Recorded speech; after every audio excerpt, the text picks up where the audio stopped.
आगे अब एक इंटरनेशनल खबर आपको बताते हैं क्योंकि कश्मीर का मुद्दा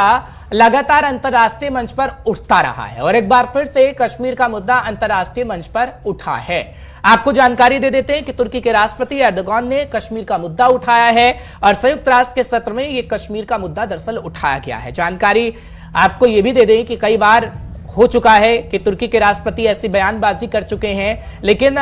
यह बयानबाजी एक बार फिर से की गई है और संयुक्त राष्ट्र के मंच पर की गई है क्योंकि पाकिस्तान का दोस्त तुर्की लगातार कश्मीर के मुद्दे को उठाता रहा और इस बार भी कश्मीर के मुद्दे को जब उठाया तो बताया कि किस तरीके से आजादी के बाद तक अब तक कश्मीर का मुद्दा बना हुआ है, उसका हल भारत और पाकिस्तान से नहीं निकल पाया है। ये दरअसल तुर्की के राष्ट्रपति एर्दोगान साहब कहने की कोशिश कर रहे थे। सबसे पहले आपको सुनवा देते हैं कि उनकी तरफ से क्या कुछ कहा गया है, फिर रहमत कलीम मेरे सहयोगी इस वक्त जुड़े हुए हैं, आपको बताएंगे कि इसका आखिर मतलब क्या था।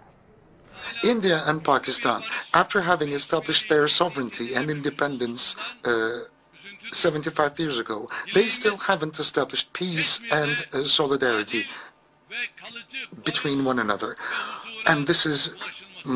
much unfortunate. We hope and pray that a fair and a permanent peace and prosperity will be established in Kashmir. तो चलिए, आपने सुना कि क्या कुछ कहा गया कश्मीर के मसले पर। रहमत कलीम मेरे सहयोगी इस वक्त जुड़े हुए हैं, आपको इसके मायने बताएंगे। रहमत, बहुत बहुत शुक्रिया गुलिस्तान न्यूज पर अपना समय देने के लिए। 5 के पंच में क्या कहेंगे रहमत, क्योंकि ऐसा पहली बार नहीं हुआ है जब कश्मीर का मुद्दा उठाया गया है। एक बार फिर से तुर्की के राष्ट्रपति कश्मीर का मुद्दा उठा रहे हैं और बहुत कुछ बयां कर रहे हैं, क्या मायने इसके निकाले जाए?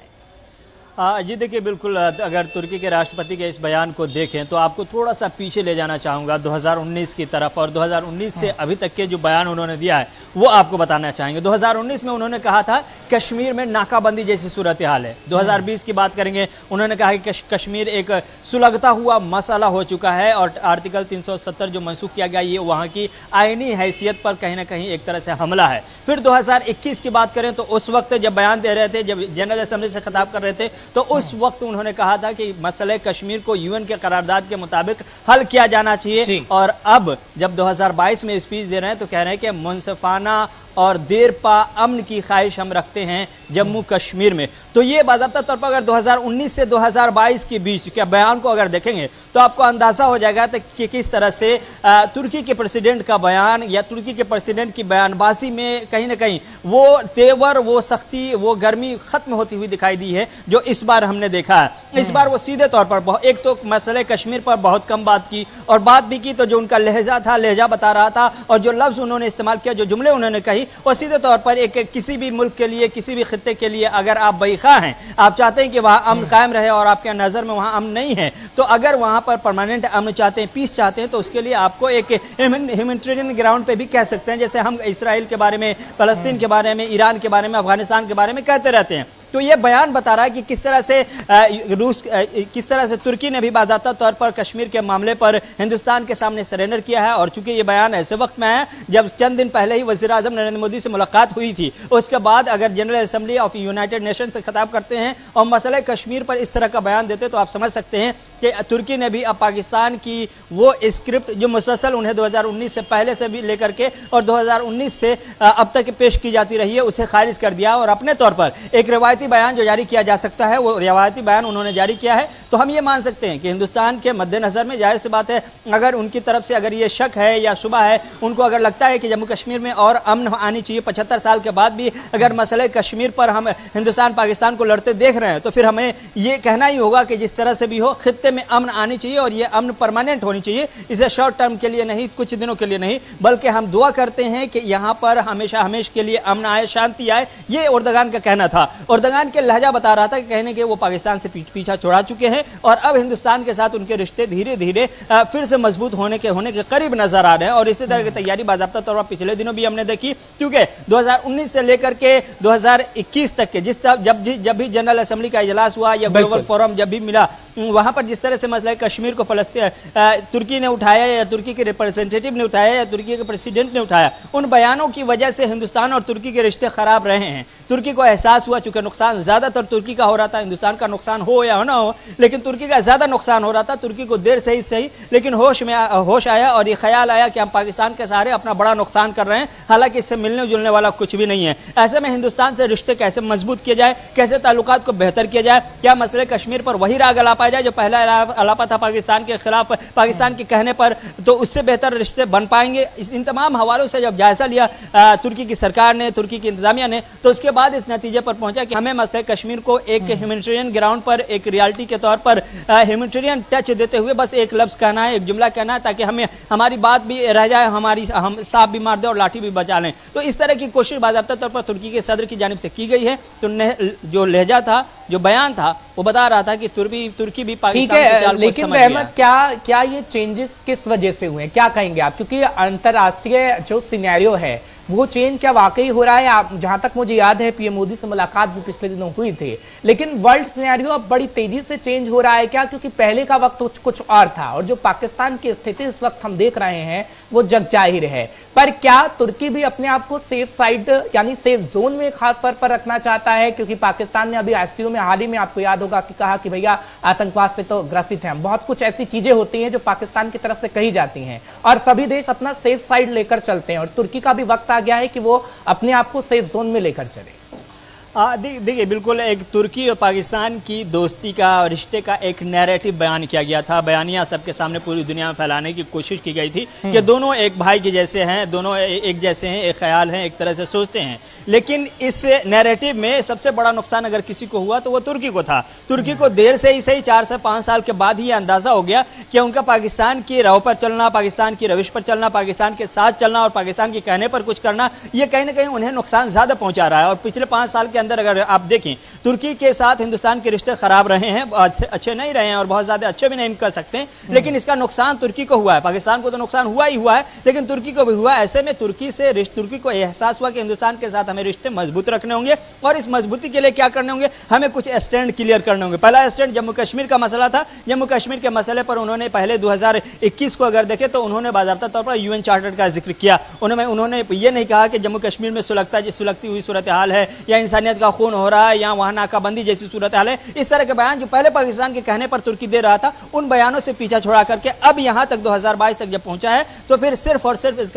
इसकी वजह यही है और तस्वीर भी यही साफ हो रही है कि तुर्की को देर से ही सही एहसास हो गया कि पाकिस्तान उसका सिर्फ और सिर्फ इस्तेमाल कर रहा है, उससे ना तुर्की का फ़ायदा हो रहा है और ना ही पाकिस्तान का कोई नुकसान या फ़ायदा होने जा रहा है। ऐसे में उन्होंने बाज़ाब्ता तौर पर सेफ जोन तलाशा है और सेफ जोन तलाशने में पाकिस्तान से पीछा छोड़ा करके हिंदुस्तान के ब्लॉक में आने का फैसला किया। ठीक है, एक आखिरी सवाल आपसे ले रहा हूं क्योंकि आप इन चीजों को अच्छी तरीके से रहमत समझते हैं, आपकी नजर रहती है। तुर्की को आखिर किस मायने में भारत से फायदा हो सकता है? क्योंकि समय बड़ा बदल रहा है और हम देख रहे हैं कि भारत की तरफ तमाम बड़े देशों चाहे छोटे देश हो, सबकी निगाहें हैं और भारत का जो तरीका इस वक्त बैलेंस बनाने का है, अभी हाल ही में हमने देखा किस तरीके से रशिया के साथ भी, तमाम बड़े देशों के साथ जो बैलेंस बनाया जा रहा है, क्या तुर्की को फायदा होगा भारत से आगे आने वाले समय? जी देखिए, बिल्कुल तुर्की को भारत को तुर्की से, दोनों को एक दूसरे से फायदा है। एक्सपोर्ट इंपोर्ट के मामले में कई ऐसे मुल्क हैं, खासतौर से मुस्लिम कंट्रीज़ की बात करें तो उनमें तुर्की भी एक पार्टनर रहा है, अहम पार्टनर रहा है, जहां से कुछ चीज़ें हिंदुस्तान के प्रोडक्ट्स जो हैं वो तुर्की जाया करती थी और तुर्की के कुछ प्रोडक्ट्स हिंदुस्तान आया करते थे। तो ये सिलसिला बीच में पिछले 5 सालों से कहीं ना कहीं रुक गया था, क्योंकि सूरत हाल ऐसी ख़राब हो गई थी, रिश्ते इस तरह से ख़राब हो गए थे कि एक्सपोर्ट इम्पोर्ट का जो दायरा था वो कहीं ना कहीं महदूद हो गया था। लेकिन अगर डिफेंस सेक्टर में बात करो तो डिफेंस सेक्टर में बहुत ज़्यादा नहीं, लेकिन कुछ पुर्जे ऐसे हैं डिफेंस के जो बाज़ाब्ता तौर पर तुर्की में बनते हैं और हिंदुस्तान जब मेक इन इंडिया प्रोजेक्ट पर काम कर रहा है तो उस प्रोजेक्ट से भी बाज़ाब्ता तौर पर तुर्की फ़ायदा उठाना चाह रहा है। हिंदुस्तान के प्रोजेक्ट से और तुर्की में क्या कुछ प्रोडक्ट्स वहाँ के हैं जो दुनिया भर में भेजता है, जो हिंदुस्तान भी आता रहा है, अब उन प्रोडक्ट्स को फिर से एक नए अंदाज में पेश करने की कोशिश की जाएगी। जाहिर सी बात है इसका फ़ायदा दोनों मुल्कों को होगा। तो दोनों मुल्कों के म्यूचुअल अंडरस्टैंडिंग की वजह से ही बाज़ाब्ता तौर पर यह तय किया जा रहा है कि अब हम रिश्ते करीब करेंगे और दोनों मुल्कों को, चाहे वो अनाज की बात करें या फिर दूसरी चीज़ें जो हिंदुस्तान में तैयार होती हैं, तीसरी चीज़ें जो वहाँ तुर्की में तैयार होती हैं, तो दोनों मुल्कों के दरमियान एक्सपोर्ट इंपोर्ट का दायरा जब शुरू हो जाएगा तो बहुत सारी ऐसी चीज़ें होंगी जो तुर्की में तैयार हो रही होंगी, हिंदुस्तान पहुँचेंगी, हिंदुस्तान में तैयार हो रही चीज़ें तुर्की पहुँचेगी। तो इस तरह से दोनों मुल्कों का फायदा। रहमत, मैंने हालांकि आपसे ये आखिरी सवाल कहा था, लेकिन एक और सवाल है कि पाकिस्तान को कितना नुकसान होगा अगर तुर्की से थोड़ी दूरी भी बन जाती है? क्योंकि अभी सेफ जोन की बात हम कर रहे थे, क्या पाकिस्तान को आगे आने वाले समय में नुकसान होगा? देखिए, पाकिस्तान को नुकसान सिर्फ इस हद तक होगा कि उसका एक प्रोपेगेंडा पार्टनर उससे दूर हो जाएगा। प्रोपेगेंडा पार्टनर इसलिए भी क्योंकि कश्मीर के मामले पर या फिर इंडिया के खिलाफ जो भी है ऐसी चीज़ें हैं जो पाकिस्तान हमेशा से प्रोपेगेंडे के तौर पर इस्तेमाल करता रहा है, जिसे आलमी सतह पर या ग्लोबल प्लेटफॉर्म पर